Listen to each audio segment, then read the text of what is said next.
Hello bachcho, let's see the question. The question says the displacement at a point due to two waves are y1 is equals to 4 sine 500 pi t and y2 is equals to 2 sine 506 pi t. The result due to their superposition will be. इनके superposition का result होगा वो क्या होगा? That we have to tell. ठीक है, देखिए बच्चों, इन सभी की इक्वेशंस लिख लेते हैं। उससे पहले हम आपको बताए थे की कॉन्सेप्ट। हमें दो चीजों का यहाँ पर ध्यान रखना है, जो कि हमसे ऑप्शंस से आप इस चीज का हमेशा आइडिया लगा लेंगे कि आपसे पूछा क्या गया है और आपको निकालना किस बेस पे। देखिए यहाँ पर बीट्स का यहाँ पर जिक्र है और हर एक ऑप्शन में, और इंटेंसिटी रिलेशन का। सो सबसे पहले हमारे जो की कॉन्सेप्ट होंगे वो भी इसी पर बेस्ड होंगे। So let's talk about the key concept. देखिए, पहले मैं बताऊं आपको बीट्स होते क्या है। सो बीट्स पर सेकंड अगर मैं बात करूं, तो beats per second is equal to frequency, यानी कि f1 माइनस f2, ये होते हैं हमारे बीट्स पर सेकंड, राइट। और अगर मैं इंटेंसिटी की रिलेशन की बात करूं, तो intensity I is directly proportional to amplitude square. ये दो की कॉन्सेप्ट आपको याद रखने हैं यहाँ पर। अब अकॉर्डिंग टू क्वेश्चन हम चलते हैं। क्वेश्चन में जो जो दे रखा है उसको लिखते हैं। तो y1 की वैल्यू दे रखी है, y1 is equal to 4 sine 500 pi t. y2 की वैल्यू दे रखी है आपको यहाँ पर 2 sign 506 pi T.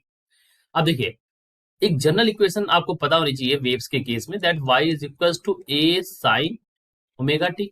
This is तो ये हमारी जनरल इक्वेशन है। ए हमारा बच्चों यहाँ पर एम्पलीट्यूड को शो करता है, ठीक है। ओमेगा हमारा एंगुलर फ्रीक्वेंसी को, ठीक है। So A is equal to amplitude. इसकी वैल्यूज अगर आप देखें, so let me write it down also. A हमारा एम्पलीट्यूड को शो करता है, ठीक है। और ओमेगा हमारा, ओमेगा इज सोजस एंगुलर फ्रीक्वेंसी, ठीक है। अब हम इसको फर्दर स्प्लिट करते हैं। यहाँ पर एंगुलर फ्रीक्वेंसी मैंने लिखा है, ठीक। तो फर्दर ओमेगा 1 और ओमेगा 2 की वैल्यू आपको क्या मिले? The value of omega 1 is 500 pi, the value of omega 2 is 506 pi. Omega की वैल्यू आप जानते हैं कितनी होती है? 2 पाई एन। सो ये भी आप याद रखिएगा कॉन्सेप्ट में कि omega is equal to 2 pi n, यानी कि एन यहाँ पर क्या है? फ्रीक्वेंसी, ठीक है। 2 पाई एफ मान लीजिए, तो 2 पाई एफ। तो अगर आप इसको 2 पाई f1 के बराबर रख लेंगे यहाँ पर बच्चों, this value is equal to pi f1, तो आप देखते हैं 2 पाई इसके नीचे चला जाएगा और ये यहाँ पर f1 की वैल्यू क्या मिल जाएगी? You will be getting f1 as 250, ठीक। सिमिलर केस यहाँ पर भी, अगर आप इसको 2 पाई f2 के बराबर रख लेंगे, तो आपको यहाँ से f2 की वैल्यू क्या मिल जाएगी? इसको 2 से डिवाइड करिए, पाई से पाई काट दीजिए, तो 253, राइट। ये वैल्यू आपको यहाँ से मिल रही है f1 और f2 की, ओके। अभी हमको निकालना है बच्चों beats per second. So let's solve this and solve get the beat. तो बीट हमें मिल जाएगी, let me tell you, beat per second जो मिलेगी, बीट पर सेकेंड, वो हमारा दोनों का डिफरेंस है, f2 माइनस f1। तो आप यहाँ पर घटा दीजिए 253 और 250 को, आपको बीट्स मिल रही है यहाँ पर 3। तो ये तो हमारी बीट्स आ गई। अभी क्या निकालना है? We have to find intensity relation.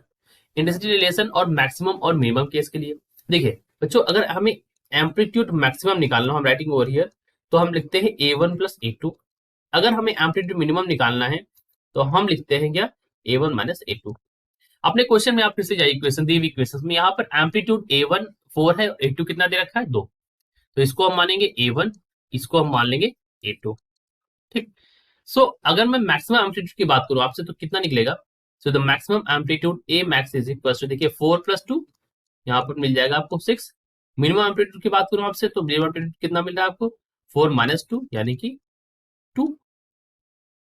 अब आप जानते हैं इंटेंसिटी जो होता है, it is the square of amplitude. तो मैक्सिमम इंटेंसिटी कितना हो जाएगा? वो 36 हो जाएगा। मिनिमम इंटेंसिटी कितना हो जाएगा? That is equal to 4।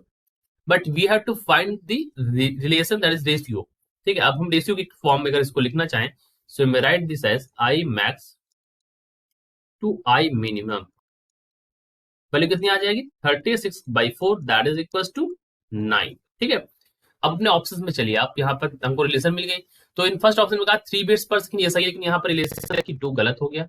Second वाला ऑप्शन यहाँ पर करेक्ट है, that is 3 beats per second with intensity relation equal to 9, between maximum minimum equal to 9। तो सेकेंड वाला ऑप्शन हमारा यहाँ पर करेक्ट है। बाकी यहाँ पर 6 बीट्स दे रखा है, उसको सारे गलत है। करेक्ट आंसर है हमारा ऑप्शन नंबर 2 यहाँ पर, that is 3 beats per second with intensity relation between maxima and minima equals to 9. So I hope you understood it well. Best of luck.